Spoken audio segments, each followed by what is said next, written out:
To me, cooking is therapy, and talking about rice and beans is very personal. First of all, let's talk about the beans. Now, as you know, beans are used in a lot of different societies all over the world. In Jamaica, a staple dinner would be rice and beans. It's also used extensively in Mexico and other Caribbean countries. Pork is quite another matter. A lot of people don't eat pork for religious reasons or for health reasons. Finding the country ham chunk was not easy, but I have a friend who did get me some, and I'm glad. The other ingredient is really optional, but I like to use vinegar when I cook any pork dish. This is strictly my personal opinion, but I think one should always put vinegar with pork. Helps with digestion, I think. Sugar, of course, is an optional item, but I like to put sugar, if for no other reason than to neutralize the taste of the vinegar. 1 teaspoon of sugar. Now, this, as I said, is optional, and you may add more if you'd like. But not too much more. Now, this is what that ham chunk looks like after it's been sliced up into little bits like this. It sort of looks like Canadian bacon, sort of, or very lean bacon.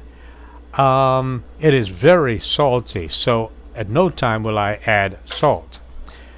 For 1 can of beans, I use about 3 ounces of that ham chunk. Now, again, if you like to have a lot of meat in your beans or a lot of ham in your beans, then by all means, use as much as you'd like. Keep in mind that it is very salty. Do not add salt. The process, of course, is very simple. You simply put a can of beans into a pot. That's it. I like to drain the liquid off the bean, adding water later. After you've done that, of course, you simply add the ham chunks. Now, I sliced my ham chunks. Some people do not. I slice it up into little pieces, and I like doing it that way. Once that is done, I add the vinegar. 1 capful of vinegar. I don't think it's necessary to add more, but keep in mind that if you make this dish, you may want to add more. Depends on, of course, how you want it to taste later. Now, once that is done, all I need to do now is to stir everything. By the way, now is a good time to tell you to use your creativity and add the items that you like. For example, you may want to add onions or garlic. Depends on what you like in your beans. Some people like to add molasses to their beans and fry.